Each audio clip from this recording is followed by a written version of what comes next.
Hello, everyone. Hello, hello. This is Imrain, and today I am so excited about our podcast, our topic, the person we're speaking with, which is Miss LaDonna Lee, who is amazing in topics of spirituality, sister circles, the statistics that guide us through our life and help us make better decisions. She is educated, she is motivated to help women.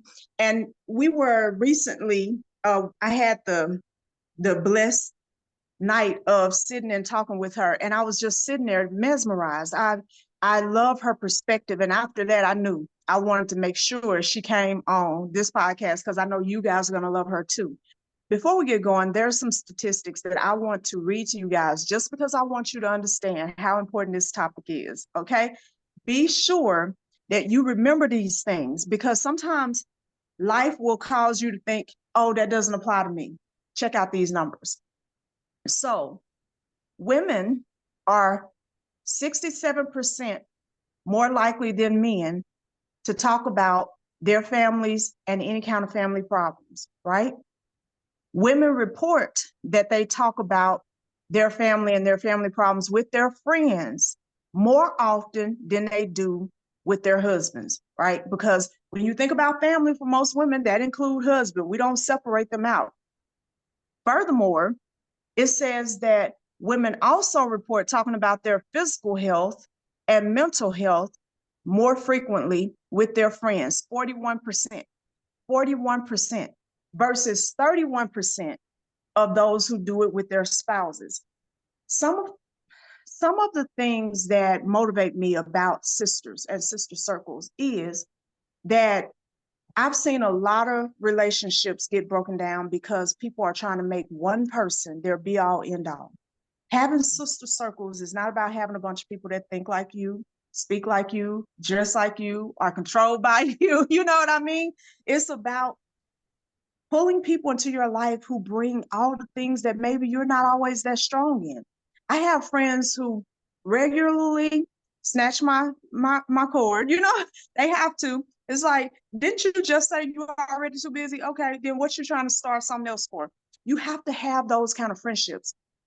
And all of my friends, because that's a hallmark sign of friendship, support me. When I meet women out here in the internet world, a lot of them complain about loneliness. And some of them are married. Some of them have children. Some of them have grandchildren even. But there's a loneliness.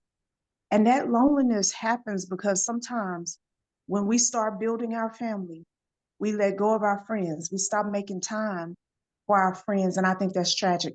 Guys, let me introduce to you all Mrs. LaDonna Lee. LaDonna, I'm so happy to have you on. Thank you. Thank you. Peace and blessings, peace and love. That's my father's greeting. My father greets everybody with peace and love. And yesterday was his birthday. He passed in 2022. So we Wow.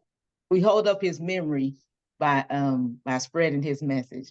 So Yes, absolutely. greetings. I'm sorry to hear that. Thank you. Appreciate it. He was a good man. He was a good man. He lived his life fully according to him. He said, I've done everything I needed to do. So Yes, he's yes. moved That's on to his that's a next. sign of a life well lived. Yes.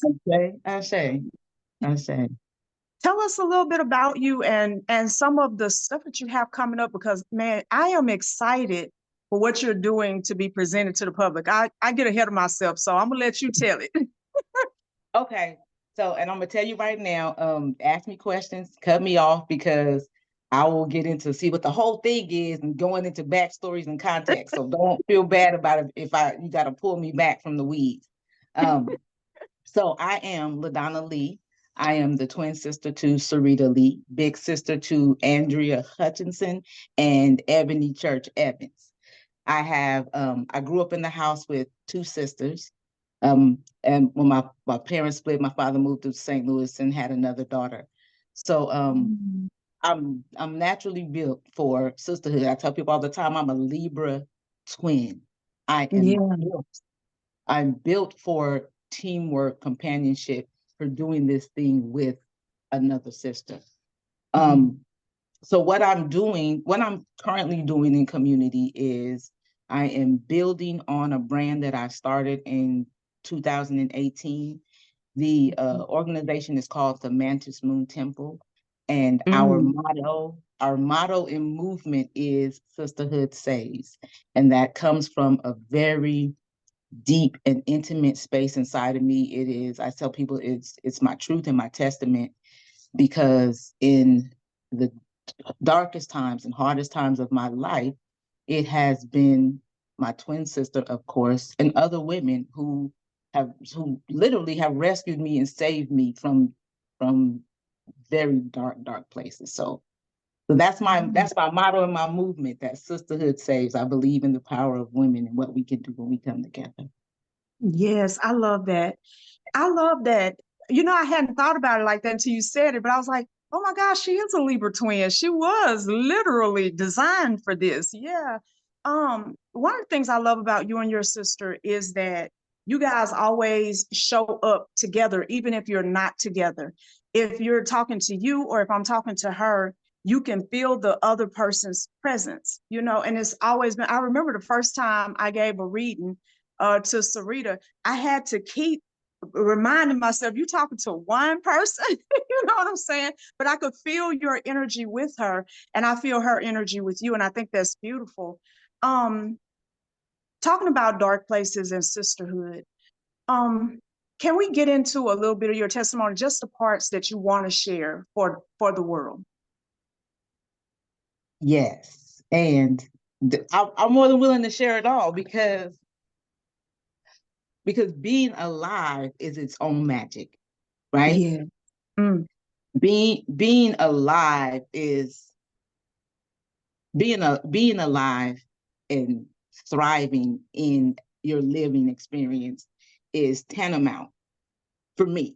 And that's because I've been through some things that other people say, oh, if it were me, I don't know how I would have survived. So the Yeah. Mantis, I started this little business called Mantis Moon in 2013, and that I was trying to sell spiritual supplies at that time. In 2013, Mantis Moon was just was going to be the name of my little spiritual business, right? Waist beads and head wraps and blah, blah, blah. Um, and I like it, and I like the name because I like the Mantis totem, of course, for everything that she represents: stillness, decisiveness, precision, and the moon, because the moon is, she's just decidedly feminine for most of us on Earth, right? So, Yes. so understanding precise divine timing and cycles and phases, feminine. Um, Mantis Moon became a temple for me um, shortly after, I'm going to say in 2016, after the loss of my two youngest children. So December 1st, 2015, my two youngest children passed away died in a house fire. And at that time, I was on social media. Like most folks, I had a Facebook account, and it was a public story. So people were sharing news links. And as my Facebook friends came to understand that these were my children and this was an experience that I was living through, I started getting instant messages and text messages from women across the country and around the world, literally around the world. Now, for levity, the reason I had these international friends was because I played Farmville, right? So I remember that game. right? Yeah. So I had friends in Indonesia, in South Africa, Turkey, whatever, right? Just people who played the game. And because it's a social platform, we knew a little bit about each other beyond just, corn and pigs, whatever. So when this very real thing happened, the humanity of people showed up, and specifically of women. And so when I say that women heal each other, that women save each other, and when I say that sisterhood saves, it comes from that very particular experience that I had beginning in 2016, and what I continue to have as a result of that. Right, absolutely.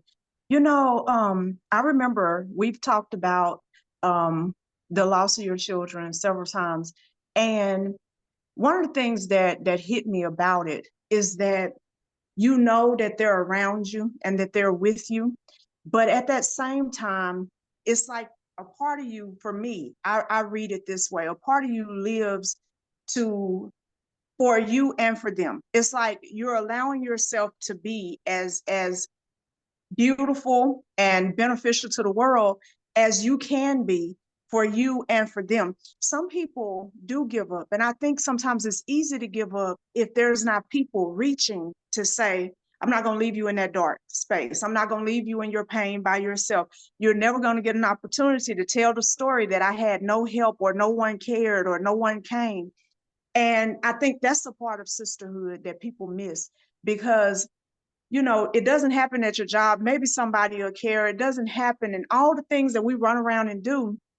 But when you build those bonds, even through farm bill, it's like something like that can cause women to care for each other. And I just love the fact that so many people reached out and was there to say, we're with you through this. And it's not a rush. Like, you quit grieving. No, it's if you grieve for the rest of your life, off and on, we're right here with you. Whatever it takes to make you healthy. That's what I love about it. Absolutely. And that's the difference between, for me, that's the difference between someone being your friend and someone being your sister. There's a scripture in the Bible, Proverbs 17:17, that says, a friend loves at all times, but a brother is for adversity. And Right. so we neutralize the gender and say that a brother or a sister. When Yeah. you can have friends, and I'm not saying that friends are only for good times. What I'm saying is when that friendship evolves into a sisterhood or a brotherhood, then that person is there when it's fun and when it's tough. Right. Yes. So that 17:17, I take that to heart as well when I speak about sisterhood, because I absolutely have fun with my sister friends. Right. We have a ball. At the same time, we know if it gets thick, sis, I'm right there.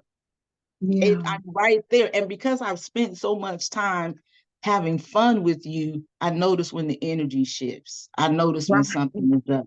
Right. I have Mm-hmm. a sister friend in Atlanta who says, she says, I have enough friends. Either we sisters or we ain't shit. I like that. Right.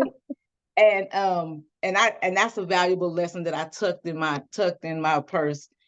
Cause yeah, that's how I vet friends now. Like, you gotta be willing to be that deep. You Wow. gotta be willing to be that deep with it. It's not casual, because living isn't casual. Right. Right. Absolutely. Wow, that one I like that. I'm gonna have to adopt it too. I like that. It hits just right because yeah, it's like we got to take this a few notches deeper for sure. Yeah. So let me ask you this: what do you what do you think is needed to bring women? What do you think is needed to bring women back together so that they see the beauty of what it means to be together? Because I'll be honest, I have a lot of people, and you know this because you were in the apprenticeship, and I've shared this story before.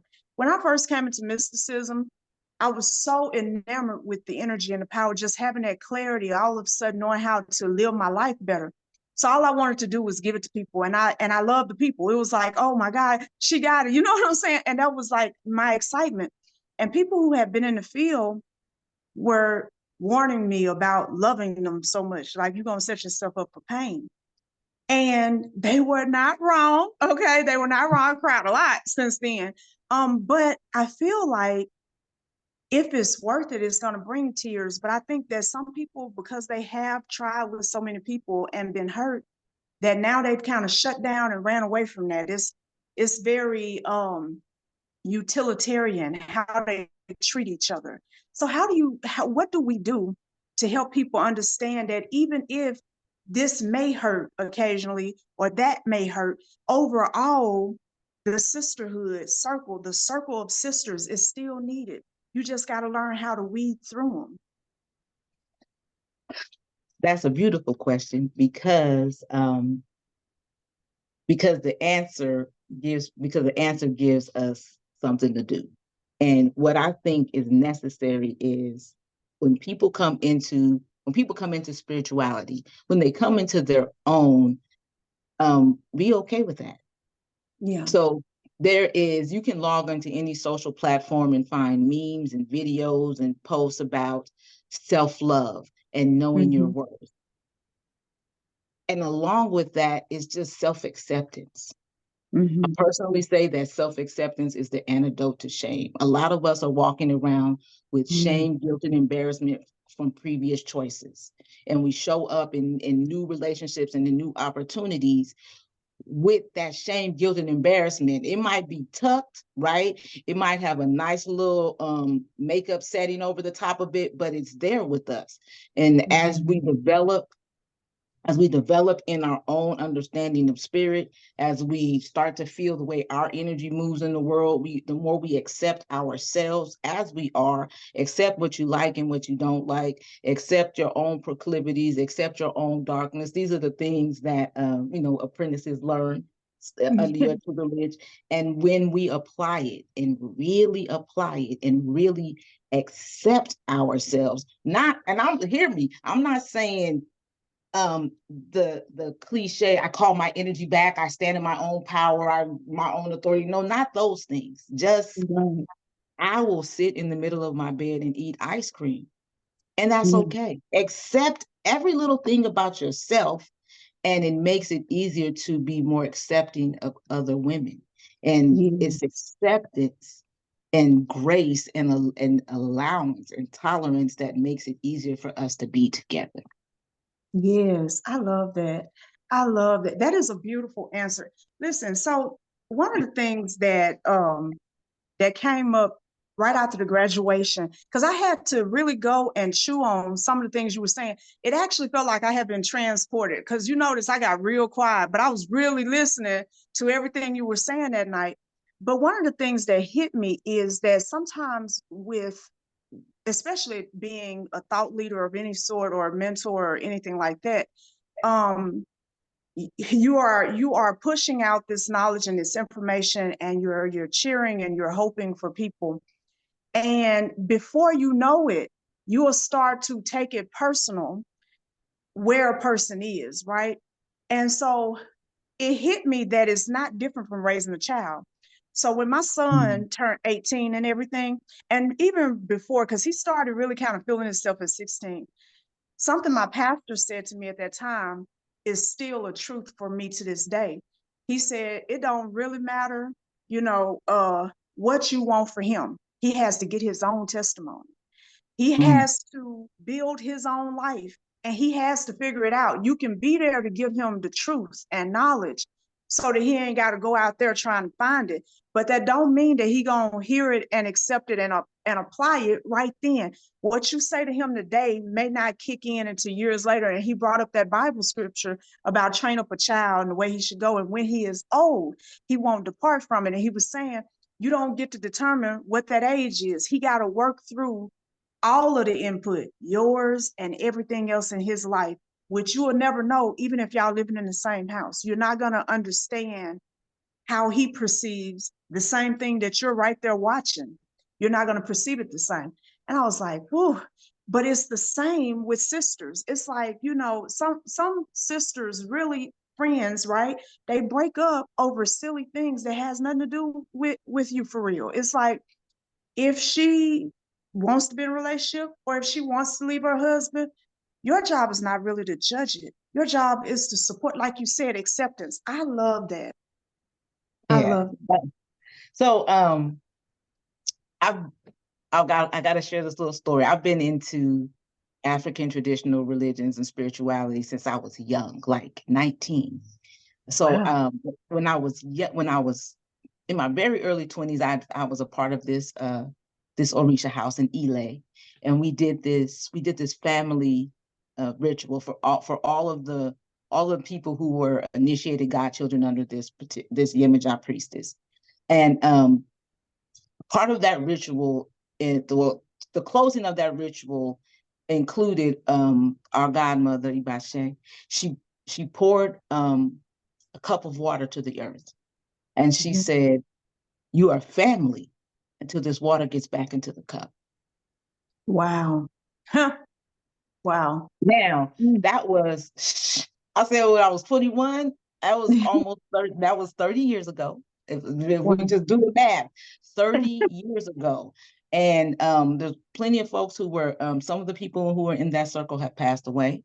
Some of the people who were in that circle, I have no idea where they are. But if we were to pass each other in the grocery store tomorrow, and I was with someone, I would introduce this person as my god brother, my god sister, because we are until that water gets back into the cup. And so I bring that up because it goes along with the acceptance. It goes along with letting people grow into their own testimony, but they are, and it goes along with the breaking up. That was the main reason. We can't break. That's how we rock, right? We can't break up. You can stop talking to me for 10 years, but when we cross each other's paths again, I'm gonna before I remember why we stopped talking, I'm gonna remember why I love you. Yes, I love that. And I'm not saying every sister that I rock with is like that, right? And I'm not saying that I am some type of Pollyanna or, I constantly live on the sunny side of the street.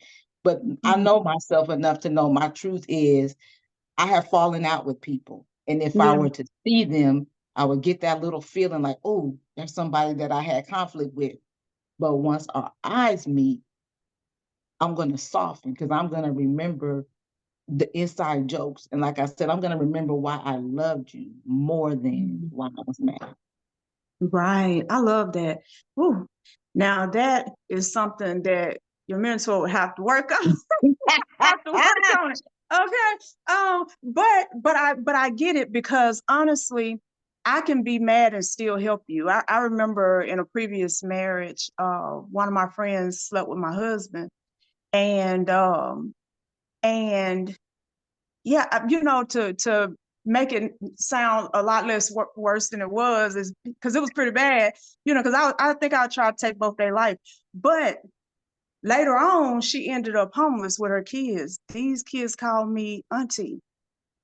What was I supposed to do? I had to move her in. You know what I mean? It's like I'm still mad as hell, but I can't leave y'all out here. You know what I mean? I couldn't do the kids like that. And I'm not gonna take the kids and leave the mama. It's just what it has to be. So, sir, you gotta find somewhere to be for a while because they gotta have somewhere to go. And I'm the only person that can do it right now, willing to do it right now. So this is just what it is. But I think that it's what you said. Sometimes I think we take some things way, way, way too personal, right? I have been a person who has done the wrong thing, and I have been a person that the wrong thing has been done to. And what I can say I learned from being a person who has done the wrong thing in friendships is normally not me personally trying to offend. It's normally coming from a good place or a broken place, or it's coming from somewhere, right? And the friends that I have that I'm blessed to be able to call friends for years, they took the time to know how I am. So they're not turned off by how over aggressive I can be. You know what I mean? But that's something I had to learn to accept about myself. Like, I'm not the friend that you can come tell somebody did something to you and you plan to still be, cool with them later, because I'm not gonna be cool with them. I got a whole problem now. And so we had to learn how to flow with each other. I have looked at my life and it has been enriched by so many different women, and some of them much older. That's another thing. I think that all younger women need older women who have been seasoned, not the bitter ones who are still working through it, but those who are seasoned and understand that at the end of the day, you still gonna smile behind it. When I was young, I used to hear the old people get together. They all always get together every weekend. And then somebody will be complaining about Joe Bob or whatever. And then somebody say, oh, child, he's just been a man. And I used to hate that. I was like, I wouldn't give him no excuse. He's just being a man. It used to irritate me, but now I understand they saying this ain't something you can control. So don't ruin your life or break yourself worrying about what somebody else is doing. They have the sovereign right to do whatever they want with their life. You can stay or you can go. That's your power. But, time gives you that perspective. And I think that what you're doing gives people access to a perspective that they could be 20 years away from, but they can get a taste of it now so that they can grow into it more gracefully. And that's what I love about how you approach sisterhood and spirituality and togetherness.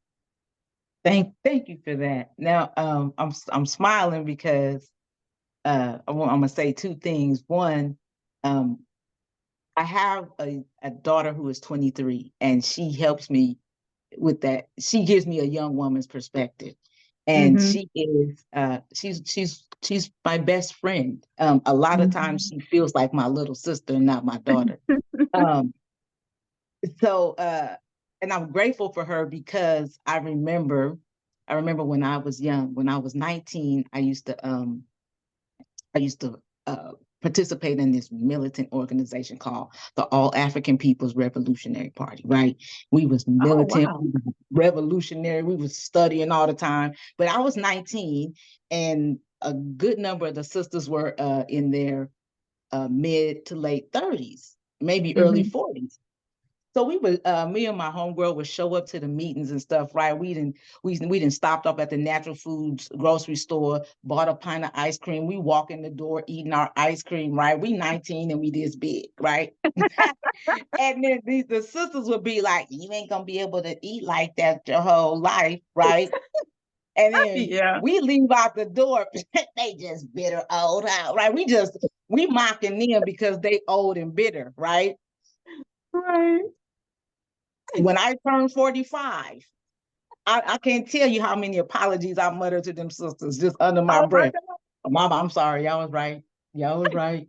Every time ooh, my stomach acting up. They was right. But when I was at that age, and this is, it's an innocuous little story, but they was like, you're not going to be able to do that forever. And I just thought they were bitter. Yeah. They were right. But this, speaking to what you said, there is something to be said about gaining perspective from someone else's lived experience. And again, back to what your pastor told you, it don't matter how much lived experience we pass on to people, they got to get their own testimony. Right. And the beauty of holding the space is, man, I'm here and I can recognize both sides. So now I can laugh with you. Now I can laugh at the 23-year-old who I know will get it in time.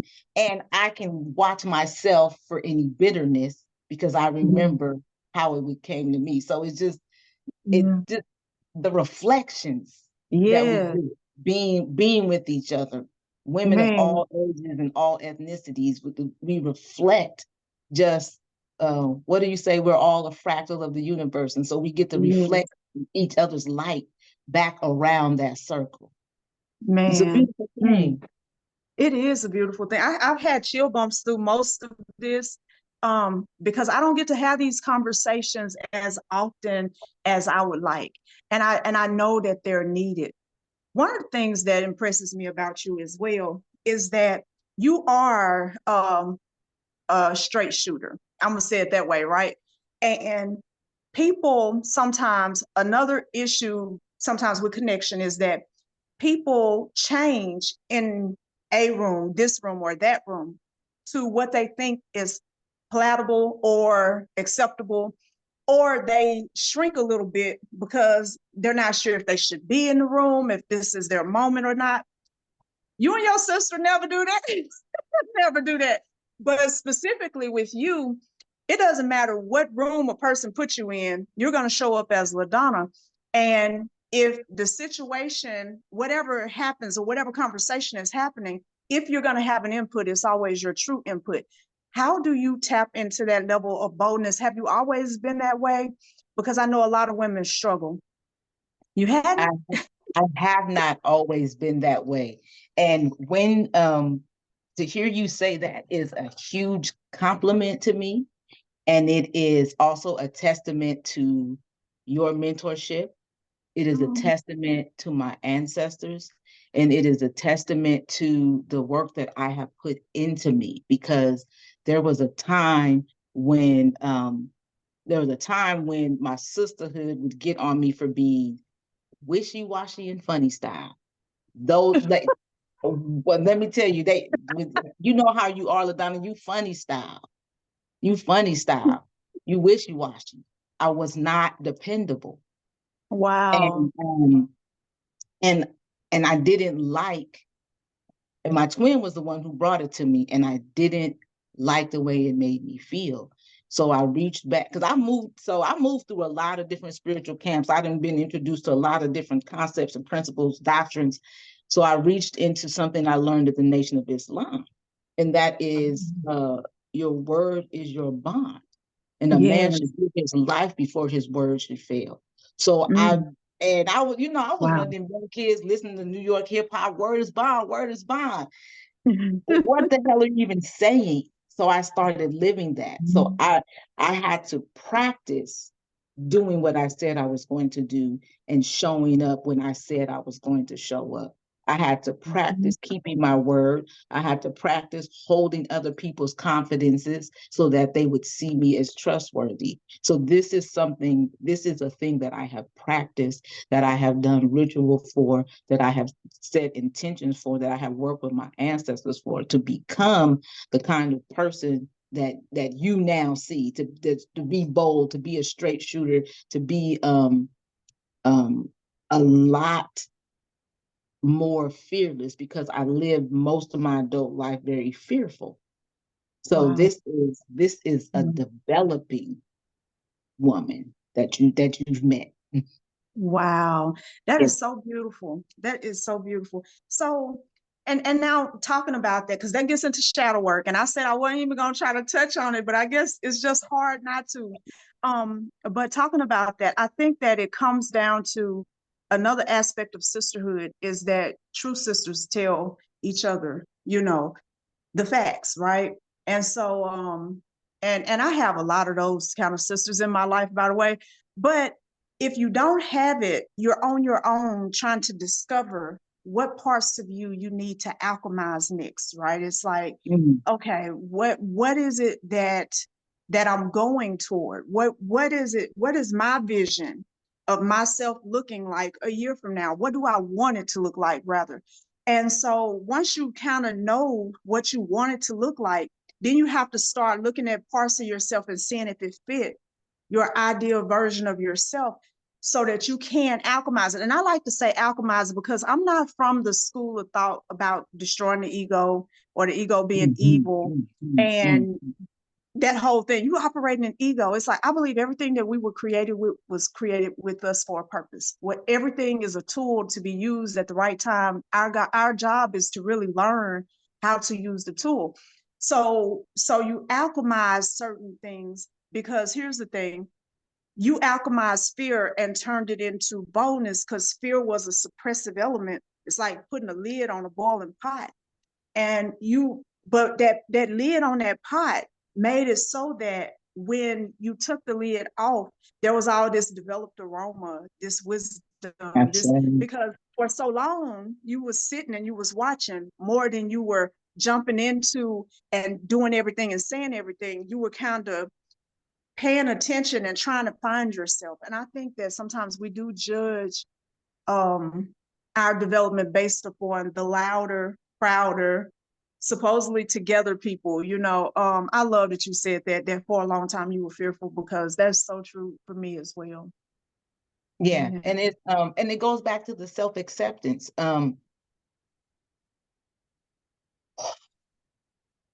Okay, I was debating on whether I was going to share something. I'm gonna hold on to that, but I'm gonna bring it back to self-acceptance. And that's huge with me, and it's been a huge part of my healing because, like I said, I was fearful of a lot. I was afraid of making people mad. I was afraid of people not liking me. I was afraid to be rejected and abandoned, so I went along and all that kind of stuff. Like, so, I think a lot of Americans live with that, right? Gender to the side, ethnicity to the side. Like, we just live in a culture that makes that really has this dichotomy between whether you are accepted or rejected, right? Yeah. Yeah. So I was afraid of not being wanted. And gather your thoughts. I was afraid of that. And I made a lot of choices out of fear. And then I would find myself in regrettable circumstances. And then I didn't want to admit that I was holding this regret because I was scared to make a different choice. So when our family experienced that fire and everything burned to the ground, like everything went up in smoke, I was left with this is day one of the rest of your life.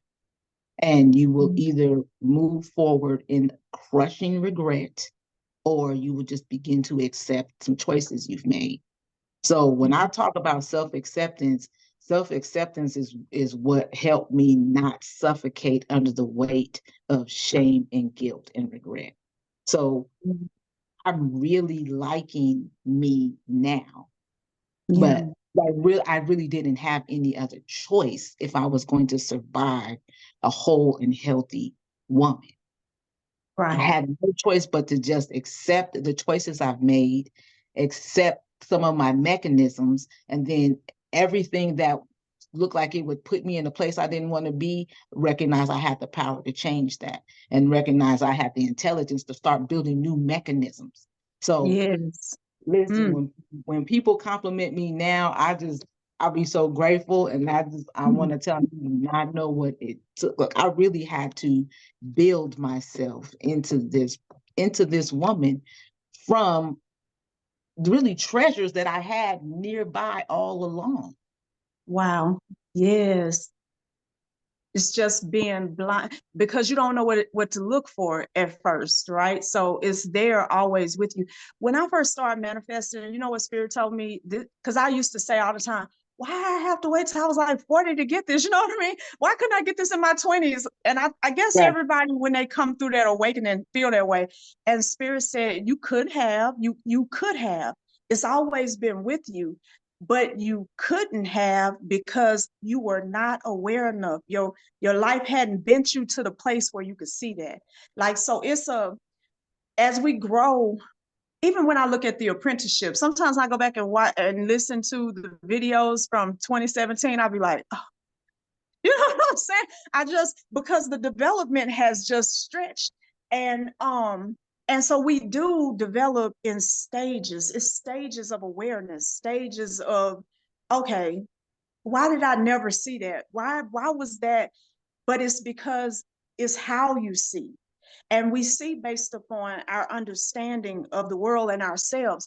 See, sometimes it's that we don't see it because we don't feel worthy of it. So we're really not looking for it. We're looking for what we think we deserve and what we think is available to us. And we believe that based upon our own judgment of ourselves.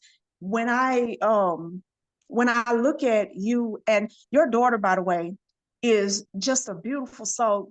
The whole time she was there at Magical Mystic, I was like, man, she did a good ass job. You know what I mean? But she never had to really be told what to do. She never had to be called and checked on about anything. She stayed the hell out the way, kept her head low, did her work, and left. Nobody that worked with her know any damn thing about her but her name and that she was in school. Like, she had her head on to be so young. And by the way, congratulations on doing a wonderful job. Um, I heard you speak about shame, and I get it, and guilt. And I think that every mother deals with some measure of guilt if any little thing goes wrong. If your child get a cold, I should have gave more vitamin C. Everything is, you feel is your responsibility. Um, but the truth of the matter is that all of us are doing the best we can, and your best showed up really wonderfully in her. And I know it would have in the other two as well. Thank you for that. Yeah, that daughter of mine is she's spectacular. She is spectacular, and she's one of my shadow work partners. I know Wow. that there are plenty of people. You know, you can buy shadow work journals, and you know you have a free class that you give to the community. So there's shadow work that you can do alone, but in our family we also do it together. We will Yeah. sit. We sit together and we say, okay, well, look, remember how this thing that happened, this is how it made me feel. And there's kind of, I've seen this pattern. I wanted to bring it to you. Yeah, my daughter doesn't, she don't hold back when it comes to me. And that has Yeah. been one of the most, one of a huge catalyst in my healing and in the healing in our family is that we don't shy away from uncomfortable things or um, or scary conversations. We don't run from it. We run to it, and we do it together. Yeah. What did I wanted to say? I want to say this about my other daughter, E-Ray, who passed. E-Ray was 11 when she passed, and it's been almost 9 years. Oh, wow. And she's very present. So I just want to take this opportunity to talk about this like in a larger arena. She's very present, and in our family, many of us have talked about it with each other. It feels like to us, it feels like she is growing and getting older. We can feel her growing in the spirit, and Yeah. she reminds me of Kuan Yin and that whole concept of the Mhm. bodhisattva, the Mhm. spirit who chooses to stay and help humanity. I think that's part of her mission, her soul mission. So Wow. I'm going to speak on that daughter too, because she is very, very, very present in our family, not Yeah. just with me and Estelle, but like with her father, her brothers, even with my mom. Like we Oh, we, wow. we feel her, and Wow. talk about her. So yeah. That's amazing. That's amazing. Good genes. Good gene. And when I say good genes, because some people say that and they're only talking about DNA. I'm talking about spiritually too. I mean, Mhm. good genes. That's right. Powerful, That's right. powerful roots. Yeah. So tell us, tell everybody how they can contact you, how they can connect with you, and let us know anything that you have coming up. And of course, share the website. Okay, so I wish you hadn't said share the website because the website ain't built yet. Um, the domain name exists. The website existed once upon a time. Um, the payment lapsed, and so I have to rebuild the website. But there is a Facebook page for the Mantis Moon Temple. There is a Facebook group for the Mantis Moon Temple, and on the Facebook page there is a service. It's a free consultation called My Sister's Keeper, and Oh, women who are grieving, or women who feel lonely, women who are going through any type of heartbreak and they want to reach out to another woman who will just listen to them vent, or mhm. however you just need that contact. You can schedule 15-minute consultations. I I Yeah. I'm gonna say this. I have been certified as a life coach. I don't hang the shingle necessarily and say that I do life coaching, because really I show up just as LaDonna. I tell folks I'm your sister in real life, not just on Facebook. So Yeah. so I will show up as a sister before I say I'm a life coach, and that'll be 125 an hour. Yeah. Um, Yeah. so my sister's keeper is is me keeping my word. I'm your sister in real life. If you don't know who else to call, or you don't want to tell somebody who knows you, jump on the calendar, schedule a few minutes, and we can just wrap. So Mantis Moon Temple Facebook page with the My Sister's Keeper service, Mantis Moon Temple group, which is primarily for the Mantis Moon Temple group is primarily for women who are surviving child loss. So that's women only. Mhm. And then, of course, LaDonna Lee on Facebook and Miss LaDonna Lee on Instagram. Absolutely. I love that. So I guess we'll close out right here because I was gonna let it ride, but I can't do it. I cannot do it. So let me say this. And I love that you do that. And I think you should continue to do that. And I'm glad that you're certified. But what my vision for you is, I can see you guiding people in both group settings and privately, right? And I can see you offering dedicated services that include, because you have so many things you're able to do that include clearing energetic guilt and lag and weight, that kind of thing. I can see you also doing the body realignment thing, helping people really connect with nature, creating that same circle like your godmother did when 30 years ago, right? And brought you all together. That's in you. It's in you because every time I've ever seen you, that's always the you I get. And so with you having the free thing, because I started off offering free this and that, just all kind of free stuff. I'm gonna always do something for free, but I do think that you should hang the shingle now. I think that you should and make it available because it's so much suffering, sis. It's sad how often I have to refer people out to other people because I only got so much time, and I have so many different things that I'm doing with that little time that I have.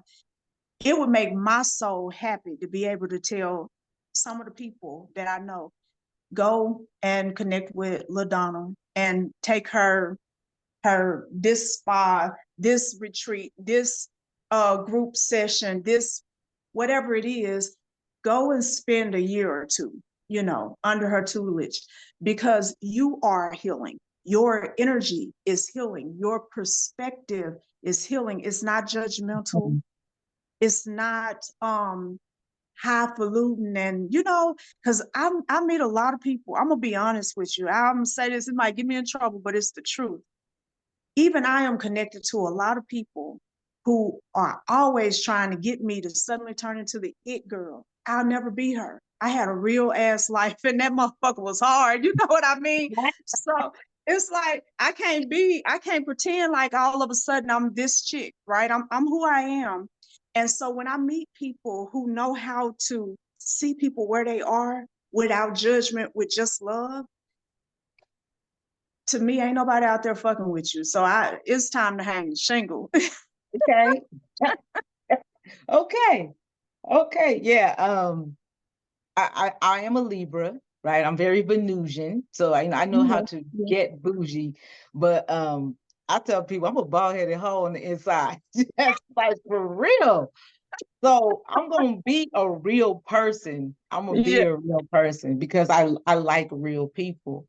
yeah, yeah. Again, it comes back to acceptance. Acceptance. Yes, Comes back to yes. acceptance. Man, I think that your bougie is probably the kind of bougie my husband swear I am. It's you look around my settings, I kind of, but it ain't my heart though. It's just my settings. It's like I like fine things now. You don't bring me no cheap shit. I just rather a hug before the cheap shit. But I'll take whatever people give me. I do, and I don't complain about it. And I'm gonna use it at least once. But yeah. But when it comes to people, I just love them. I just love them, and I love them in a way. That other part of Venusian is that because it's funny. My Venus and my Pluto are in Libra, and I find that funny. Love and power in Libra, where I have to keep balance on those two. Um, and I love the idea of Libras being life coaches, being thought leaders. I can fully see you writing books and creating manuals and creating workbooks and the whole thing. Now, one thing about me, that's the other part. This is what you have to accept about me, right? As a sister friend, is my ass be way ahead of you. It's like, slow down, you know what I mean? But I can see it. I can see you on the stage, like on a TED Talks level. I can see you sharing your story on TV. I can see you sitting on the couch with famous interviewers like that. I just can see it. And the thing is, you don't have to do anything else to have it other I than say, open the door. Yeah. I say, Yeah. give thanks for that. Give thanks for that. And I needed to hear it yeah, I needed to hear it. Period. And Yeah. I'm thankful for it. And I am Yeah. thankful for this opportunity. I wanted this. I wanted an opportunity to have a conversation with you when I would ask myself, okay, what do you have to do so that you could fly to Louisiana and be on Moments of Mindfulness? Right, Right. right. Yeah. Just get ready. And then here I am on Moments of Mindfulness. So this is a Right. manifestation. I didn't even write this down. I just knew I wanted it. I'm So glad. And we got to get you on TV next. That's definitely going to be the next thing, because it's no reason to, lollygag around. We can get all this stuff popping off. Pop off queen. Yeah. okay, let's I'll get you go. pop. Let's go. Thank you so um, much for being with us today, sis. I really appreciate you. If it's anything I can do to help with while you're hanging the shingle and doing everything, getting all that stuff prepared, the groundwork laid, let me know. I'm fully invested. You already know that. And you know exactly where I'm at. So anything you need, let me know. yes, ma'am. I thank you. Thank you very much for this opportunity to talk about my children and my Yes, sisters and my movement. Thank you. yes, you are welcome. You are welcome. Okay, guys, thank you for tuning in for another beautiful episode. I don't know if you guys got teary-eyed. I know y'all got a few chill bumps. I had a lot of them, but this will not be the last time you hear from LaDonna, and I look forward. Be sure to go follow her. Be sure to make the connection, and I look forward to seeing you guys again soon. Have a great one.